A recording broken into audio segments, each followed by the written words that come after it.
This is Nerdhat. This is Nerdhat. This is Nerdhat. Nerdhatters! Hey, little baby friends. Konnichiwa. I decided to start saying konnichiwa. Makes sense. Baby friends. I don't know. This year has been a little much. This year's been a little much. Just a little. And Yeah. it was Every year better is than much. what I was going to go to say, which was I wanted to yell the F word really loudly. So Well, we do have an explicit rating, so I have to time it well. I don't just want to throw my fucks everywhere. They have to be elegantly placed. Okay? So, that should be a t-shirt. Don't throw your fucks everywhere. yeah. Isn't that right, Will? Select Whatever you said, I wasn't listening, but yes. Oh, dear. And that is what sums up our podcast. Well, I'm drawing Dragon Ball characters. I'm kidding. Why? I'm gonna stop now. Okay. he's trying to concentrate. Okay. Or not. Okay. Or not. Just until everything started, I was bored. Actually, I'm not bored. I'm just really excited to return to that project. Let's continue. Actually, I'm not bored. I'm the exact I'm not opposite of bored. Board This is and the project now. All right. Well, before we get into the main event, I want to mention I think y'all froze in your end. One, for those of you who don't follow us on Instagram, but just listen, wanted to let you know that we're planning to drop a patron-only episode next Wednesday. We're going to have a special guest, and I guess we can announce now. It's Mr. Dan Johnson is coming back on the podcast after quite a long hiatus. It's been a minute. It's official.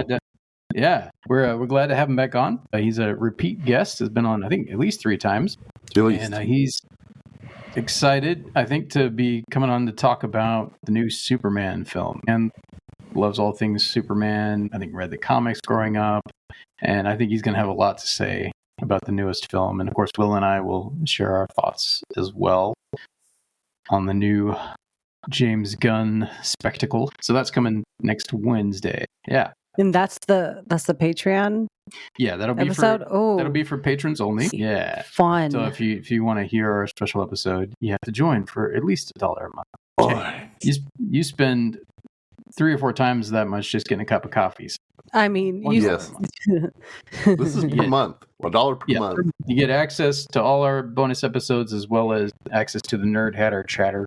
Anyway, that's going to be dropping for patrons next Wednesday, so keep an ear out for that. We're going to try to do at least one patron-only episode a month, and we'll have just our normal bi-weekly schedule for the regular podcast. So that's the plan for the rest of the year.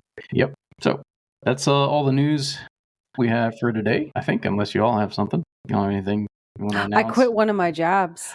Oh, yeah. You did? Oh, yeah. Yeah. Oh, yeah. I didn't know this. And it's exciting because now I can do more art and spend time with my family. So those were the 2 things I wanted more of. You've been there Me 10 and a half too. years.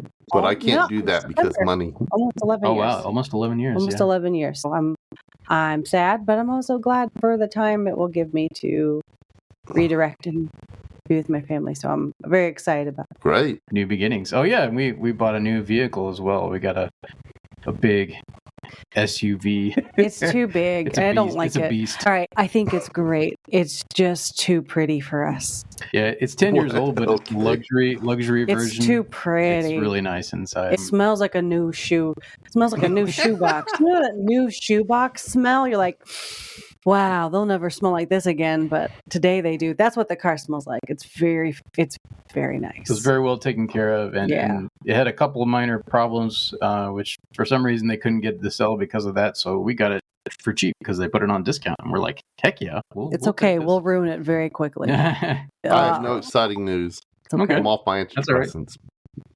Uh-oh. Yay. You lost to them? I'm just waiting for them to get refilled. Oh, okay. Oh, okay. Well, this should be interesting. This will be fun. Bad news, not good news. All right. Well, since that's our news for today, so we're gonna jump right into it. We don't want to waste any of y'all's time or our own, for that matter. So we're gonna get Yeah, right screw into you. No. We're taking time out of our busy day to do this, but we enjoy it. I think we do, don't we? Yeah, we do. Oh, Yeah. Oh, well, you wouldn't let me answer that, but okay. I really want to do the video version of this because that's just too funny. It's just too funny. Anyway, the peoples are missing our faces. Yeah, well, I need to put a clip out. I still haven't made a clip from the last episode. I'm behind. So we're gonna Hopefully get it'll work. into today's episode, this evening's episode, That's the right. nibbly dibblies, the Dilly bee's dilly. knees, the cat's pajamas. Cat's pajamas. Yeah, I'm excited. All right, did you want to introduce the topic, or this is about ladies? Since it's about ladies, sure, I can introduce the topic. Okay.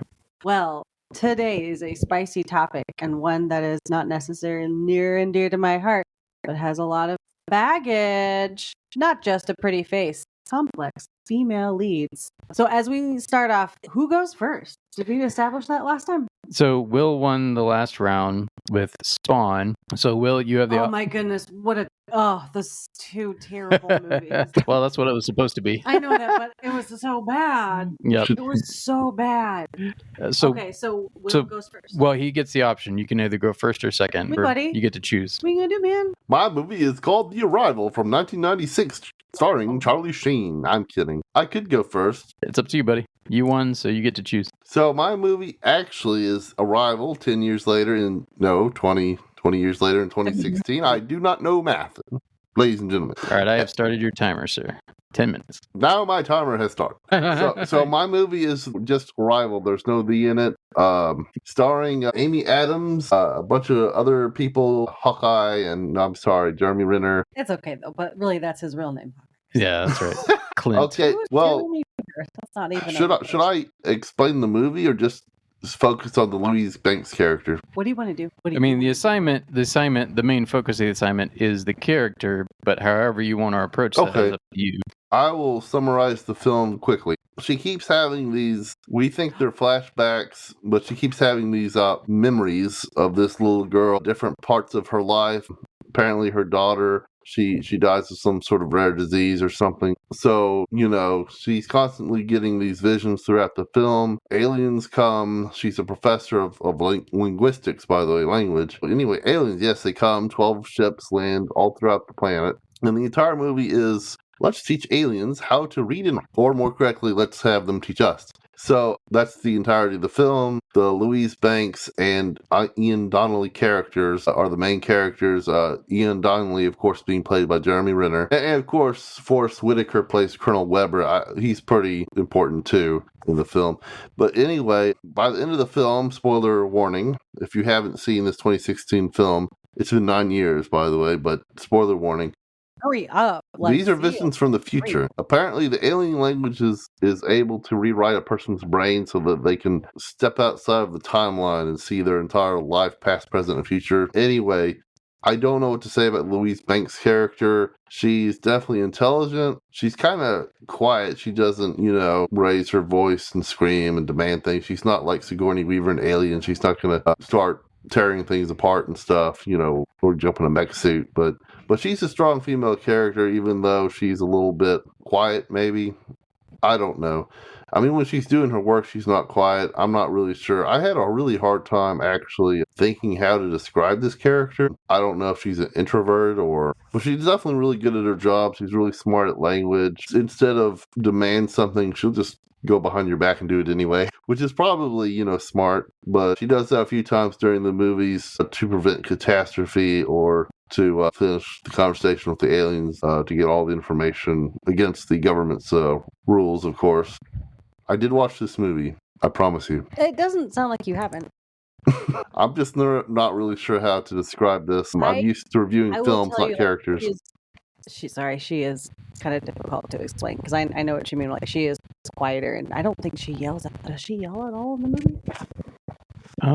Not that I recall. No. I remember a lot of heated discussions and her trying to make points, and to people who are honestly less intelligent than she is, because she's very smart, but also there's wisdom in there as well. And I liked it when she made that analogy of, she just made it up on the spot. I mean, it's kangaroo. The kangaroo analogy. Yeah. I was like, she's so smart. I was like, and she just made it up. But I liked that. That's wisdom. It's just so smart.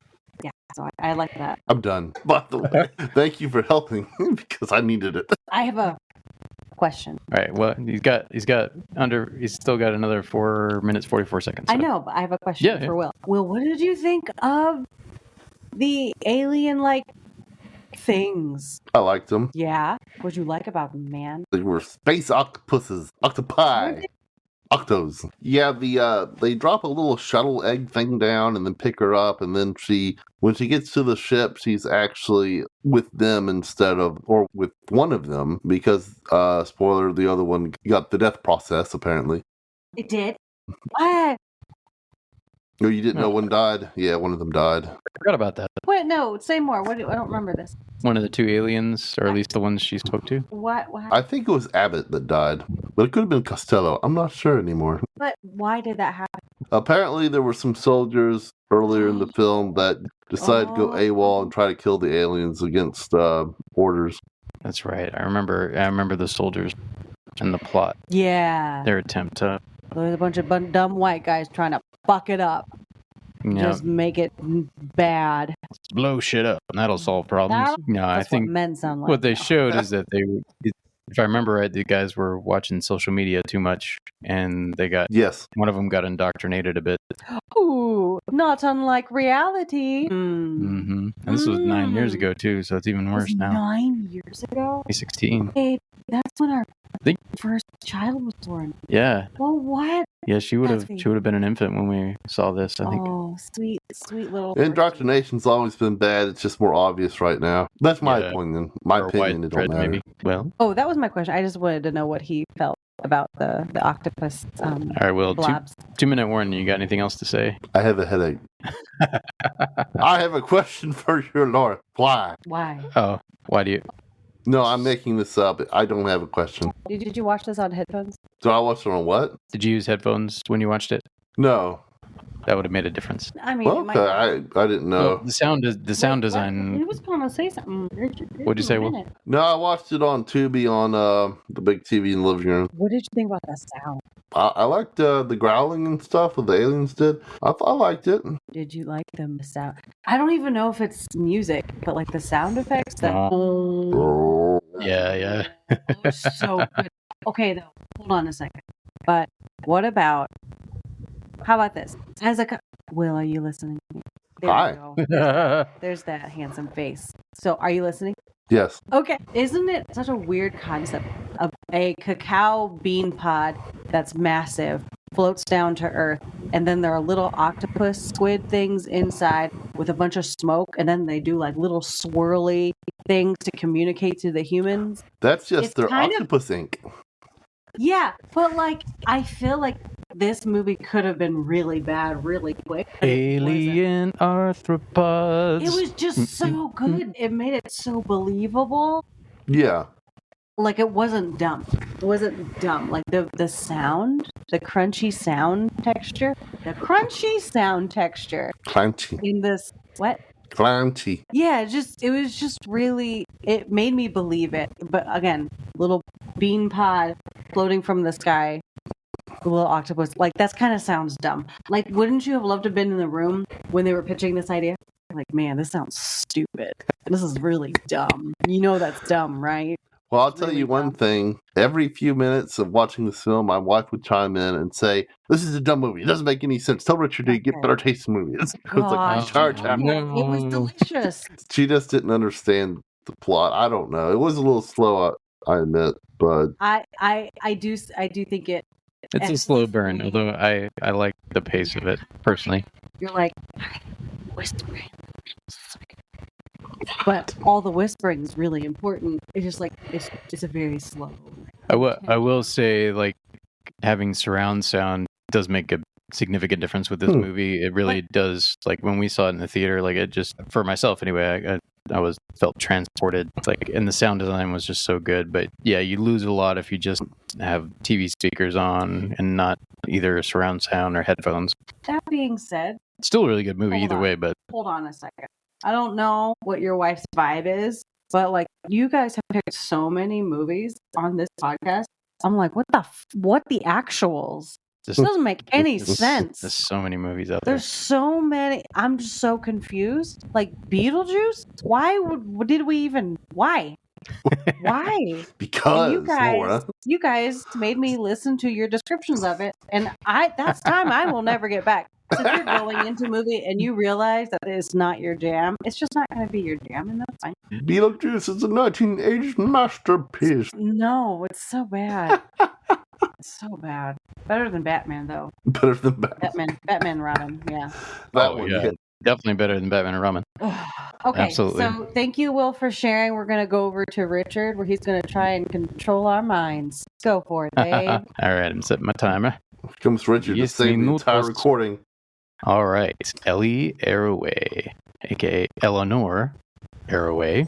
She goes by Ellie as she grows up. She is a pretty cool character, I have to say. Obviously, this is from the movie Contact from 1997, based on the Carl Sagan novel that was written in 1985. And I haven't read the novel yet. One of these days I need to catch up with it, but it's pretty... He's a scientist himself, so I think it dives pretty deep into the science, and you get a taste of that in the movie itself. But at the core is Ellie Arroway, and she is someone they established early on in the film who has experienced a lot of loss. Her mother, by the way, spoiler warnings for any of you that haven't seen this in the last 28 years. She's an alien. But this comes out fairly early in the film. Her mother died due to complications during childbirth, so she never knew her mom.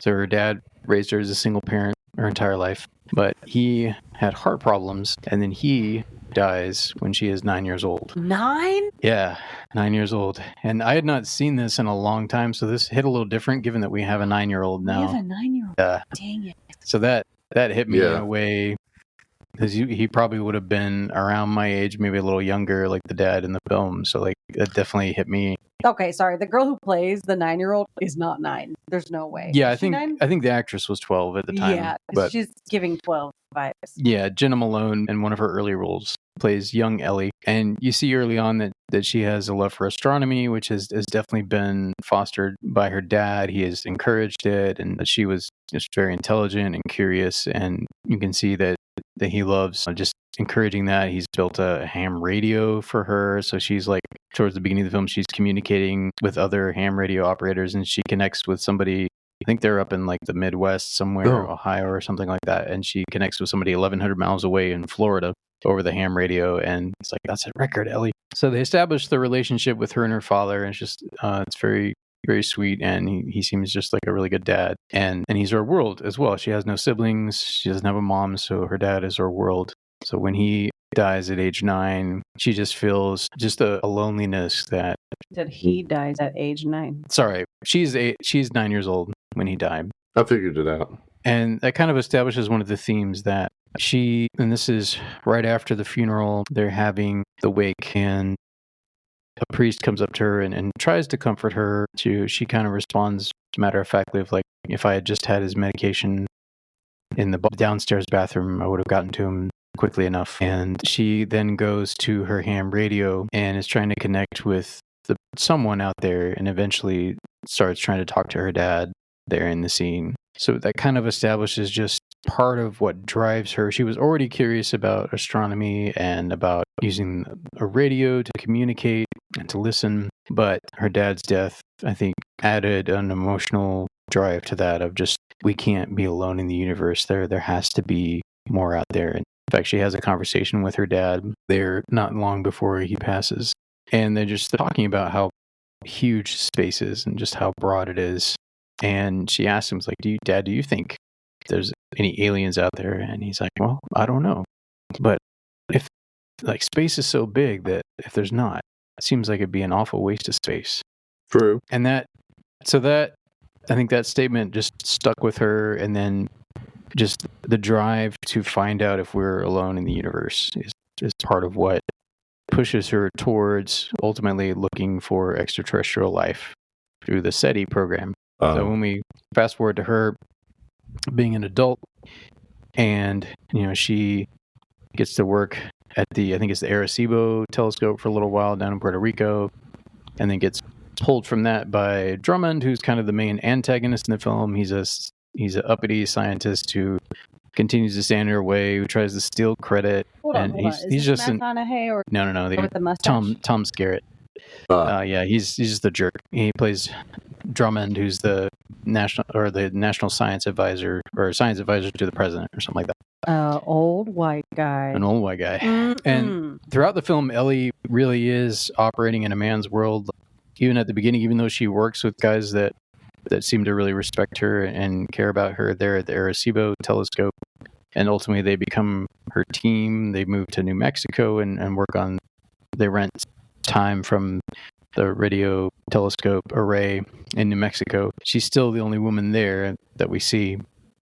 And honestly, I think the only other woman in the film is someone high up in the president's cabinet. They never say what her role was. They didn't say if she was vice president or something else, but she's probably Secretary of Defense or Secretary of State. It's the queen from Black Panther. That's right. What's yeah. her name? Wow. The actress's name? Dang it. Vanessa Williams? No.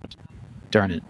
She has a fantastic face. Yeah. Just very strong cheekbones. Yeah. And like... I cannot think of the actress's name right now, but... we have to... I'm Yeah. sorry. No, We have to look it up. But this movie, while she's looking that up, this movie did... and I can't remember the name of this test, but there's this test out there they talk about for movies with female characters. Is there a conversation that takes place between two female characters that's not about a man, not about a romantic connection with a man? And this one at least passed that test. That's not talking about it. Or about a man, period. It has nothing to do with romance. It's just women not talking about men. Yeah, and this one... Lord of the Rings does not pass that. This one passed it, but barely. Like, they had some brief interactions, but mostly it's in like a conference room where a bunch of men are also there, and they're like the two women. So you have the one powerful black woman who is high up in the president's cabinet, who was involved in making decisions, after the signal is found. Angela Bassett. She has a wonderful face. Yeah. I'd vote for her. So, and there is a romantic interest in this movie, played by Matthew McConaughey.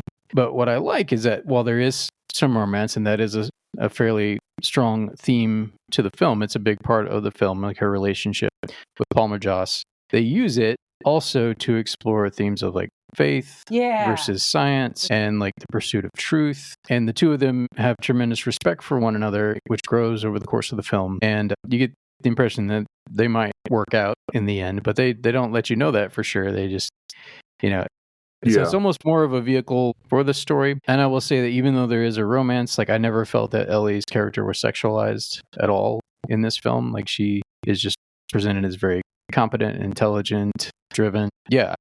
That happy dance, the sexy time, the bang bang, that happened 8 minutes after they met. I'm like, I'm sorry, both of you are wrong. You need to go back to college, get a degree in learning how to be an adult, and not do that 8 minutes after you meet somebody. That's not cool. Well, it's Hollywood. It's Hollywood, though. She was a lonely female scientist, and he was a lonely ex-priest. As hot as that sounds, you don't hook up with people you just met. Disease, germs, did they take a shower anytime that week? You don't know what emotional trauma baggage they're going to bring and inject up into your body. Ew, gross. Bodily fluids with a complete stranger? No, stupid. She's very I don't disagree. Goodness. It makes me angry when they do this in movies, because I'm like, is this actually what people do in real life? No, of course not. Safe. I feel like that's not safe. Well, also, some people. If it's not in real life, why are they teaching us that this is 8 minutes? Up into bed. No. Yeah. Take a shower, you nasty. Take a cold shower and go home. Alone. Alone. The podcast. We can stop the podcast right now. Be alone. Don't have intercourse with strangers. Go be alone. Yes. No, go get therapy. Be alone. Nasty. I'm done. Yeah, no, I agree. That was very fast. And although what interestingly, so fast. And I think in a foreign country, they could have gotten. I mean, he was a fellow American, but yeah, still. That's what we connect on. But that was part of what they connected on. I think is there's not a lot of them. Well, I guess there probably would have been some Americans down there on vacation or whatnot. But interestingly, and I think this is a commentary on her character. The sex scares her less than the emotional intimacy, because he asked her some questions about her dad and she gets a little freaked out and then doesn't call him back. She ghosts him. So that actually because maybe she realized, wow, maybe I should drink less on a beach. And not just jump into the bed with the first gringo I see. No, you. Good for her. Honestly, I don't know. I haven't seen this movie, but if she's not Good. It's a good concerned, movie. if she's not concerned that she just hopped into a bed 8 minutes after meeting somebody, I'm pretty sure she's done it before. Probably. They don't really comment on that, but yeah, the two of them, they imply that the two of them. Is he really an ex-priest? Well, he was training. He got his Master of Divinity, and he was on track. But he's like, I couldn't handle the whole celibacy thing, so he didn't go through with it. Oh, so he's a. He didn't. No, he just didn't want to give up sex for the rest of his life, which I totally agree with. Like, I think the celibacy thing is kind of. I'm just saying, if she did it before, he probably did before, and everyone needs to get tested. Everyone on that beach needs to get tested. Foolery. No. Anyway, this movie was not about sex. That was a very. It's really not. That was a very short part of the film. It's about aliens. It's Ew. But it did show some things about Ellie's character, that how her dad's death that affected her, and anyway, but yeah, she doesn't. I don't think gets romantically involved with anyone until she meets up with Palmajoss again 4 years later. They imply that she had 4 years later. 4 years later. That is a relationship to rediscover. 4 years. 4 years. That's a lot of buildup. I like that. 4 years, really? 4 years, yeah. I don't remember that. Yeah, so she had been working on the New Mexico array for 4 years, and their funding was just about to get pulled. So they built up some dramatic tension when she hears the message. Yes. And my time is technically up, but I did rant about bad choices, obvious bad choices for a very long time. Go ahead. This is true. Anyway, so Ellie gets a chance ultimately. Drummond tries to steal that chance, but ends up getting blown up by a religious maniac. And she didn't want him to get blown up. Like no. She would not have wished him that on. She tried to stop it, actually. She did try to stop. I did like that about her. Like, he was like the douchebag kind of in personality, but she's like, I don't want him to get hurt. And he didn't want to get, like, he was like, wait, he's actually listening to her. I like that. Yeah. And he knows she's intelligent, and you can tell he's qualified as well, but he's the kind of asshole who tries to steal other people's credit. Like, I've been here. I'm older, so I deserve it more. Yeah, which sadly does happen in the academic world, from what I've heard. Older professors sometimes do that, and it's just really sad. Yeah. Anyway, but yeah, in the scientific world, like the first person is like often. I mean, they get the most notoriety. The first person to discover, the first person to test, whatever it might be. So to a certain extent, that some of that thunder gets stolen from her by Drummond, but ultimately the powers that be recognize that she's the one driving all this, so she gets to run a lot of the show as they're trying to decode the message, and they eventually figure out that there are blueprints for a machine that they assume is some kind of transportation mechanism, but they're not sure. They decide to build it and send a person through it, and Drummond finds a way to. Well, they still had to vote on him, and like he goes through the council still, but he ends up getting chosen as the first choice because they think it's a pod to communicate to the aliens. So like, hey, they sent this. Yeah, pod. Or possibly they speculate it may also be like a transportation, like maybe it slingshots it into. They're not entirely sure what it does. They just transports them to the alien. But that one gets blown up by the religious zealot. It's so interesting.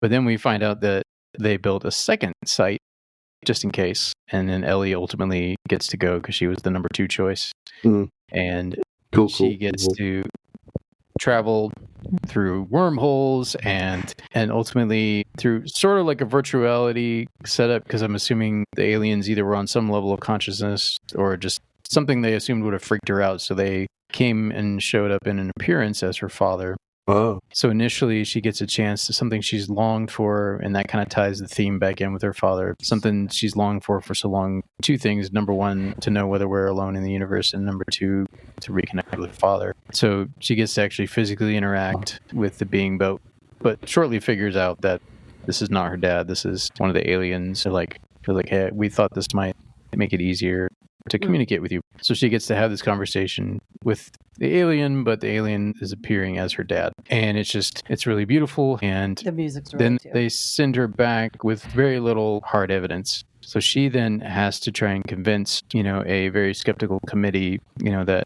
her story is true. And ultimately she's like, I grant you, I could have imagined some of this. Some of this could have been a trick by this rich scientist who funded so much of this. Could have been. She's like, I grant you that possibility. She's like, but I had an experience and it was real. And he's like, I wish that everyone could have that somehow. And ultimately, they do find some hard evidence, and you get the impression that things are going to continue on. The search and the attempts to communicate are going to continue on. But for a moment there, it's like, are they going to believe her? And the governments are very skeptical, but the common people, as she walks out, there's just like thousands and thousands of people lined up there on the mall in Washington, D.C., and they've all got signs saying, we believe you, Ellie, and we love you, Ellie, and like, Ellie discovered alien, like Ellie made contact, things like that.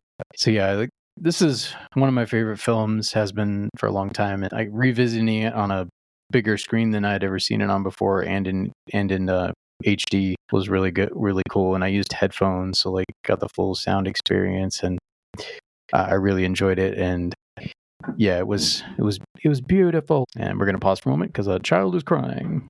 Now it is time to go to our conclusion. Richard, you just talked about Contact. Will, you just talked about The Arrival, which isn't it's just Arrival, as you see it. Yes. Yes. Yeah, I joked with Will prior to us starting this that if he begins watching a movie and Charlie Sheen shows up, he knows he's got the wrong one. There was a movie from 1996, I think, called The Arrival. Which is also about aliens, but not as good. Probably trash. Yeah, probably trash. I saw it once many years ago. Yeah, it's definitely not as good as Arrival from 2016. I saw a review of The Arrival 1996, and that guy thought it was better than the 2016 one. But you're going to have all sorts of different tastes, I guess. But when you told me about the Charlie Sheen one, I was like, yeah, you got to make a joke about that as soon as we start. Well, so Laura, do you feel like you have enough information to make a decision? I had enough information before I walked in the room today. Yeah. Information before I got out of bed. It helps that you've already seen these films. So you kind of got to judge it based on our pitches, I guess, like as if you were fresh. My pitch was terrible. I'm just going to do my own thing. Yes, I agree with that, Richard. It wasn't terrible. Richard, as always, your notes are a little terrifying and copious. And that's just how you do your business, and that's fine. So on presentation, Richard, yes, I'm going to side with Contact. I really like the connection of humanity's feelings, and no, this movie Contact made me want to slow down and smell all the roses everywhere all at once, and maybe want to be outside and just pause and think about how small Earth is, how big space is, and we're all just doing stuff, and it's just insane. It's just completely insane. This whole rock we're living on, it's crazy. It's crazy. It doesn't make any sense, but this movie I just really wanted to do something fantastic after this movie. Like, it's just so beautiful. That being said, Arrival was delicious. Again, the concept was bizarre. I think I need to talk about the characters too, and I know that that's the point of this episode, so my bad. Ellie Arroway, I again, like, she's very intelligent. I like how emotionally out of control sometimes she was. Like, she kind of lost it in front of people, and I really like that about her. Because she's right. Even if she looks a little crazy, she's right. She's very right. And in contrast, what's the character, Amy Adams' character name? Louise Banks. Louise Banks.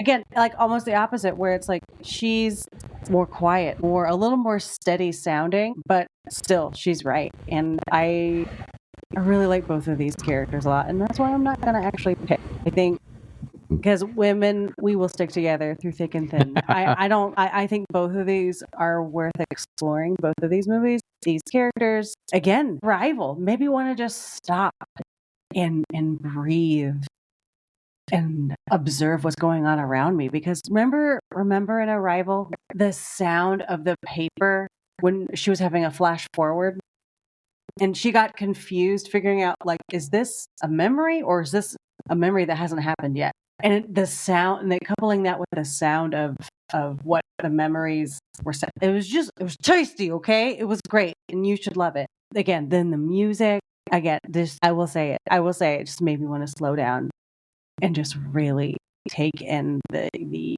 huge, like, majestic environment we're in. It's a big deal. It doesn't make, I just take it for granted, and it makes me, it just made me want to just be still and ponder and be quiet.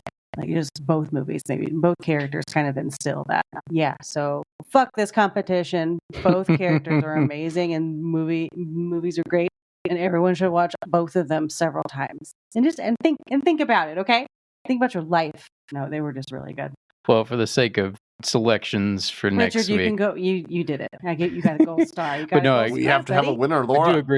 I do agree that both movies are awesome and both characters are really good as well. I'm declaring Sigourney Weaver as the winner.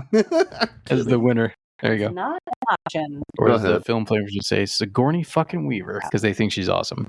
They're just like, okay, so we're moving on. We need to go and get our new episode topic ready. Richard, you got the hat of justice and peace. Put those little notes in there. Put those little pieces of paper. Shake, shake, shake. Oh, one of them fell on the ground. Well, it's not going to be that one.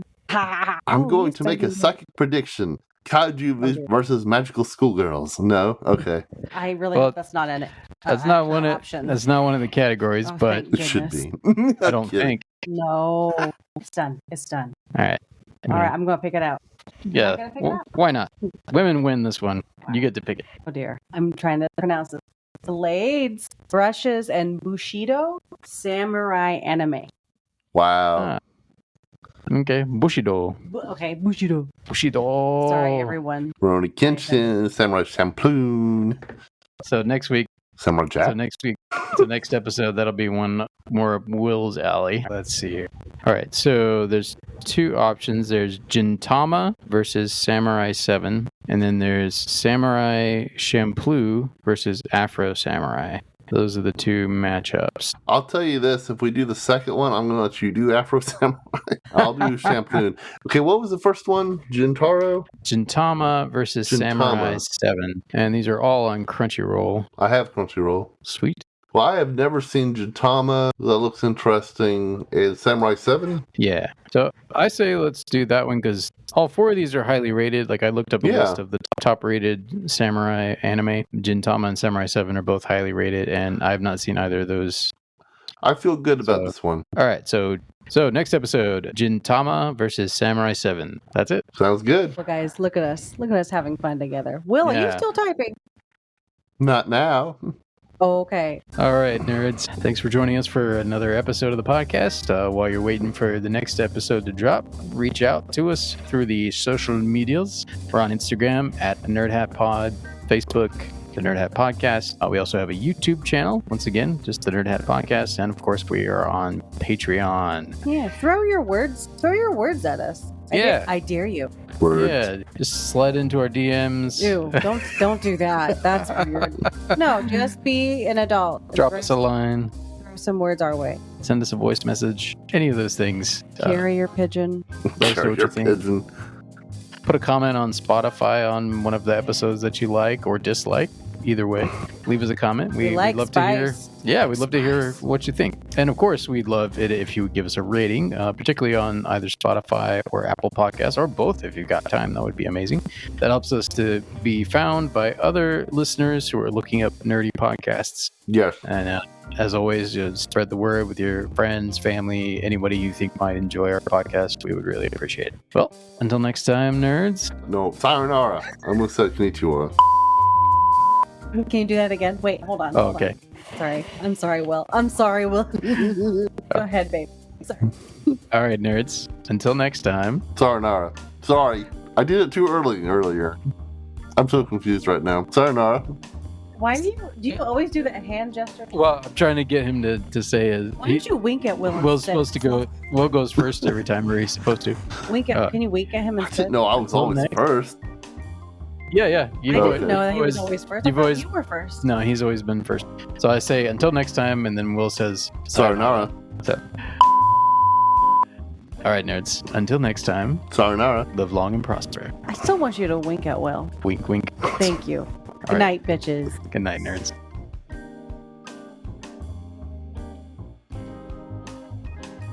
Nerdhat!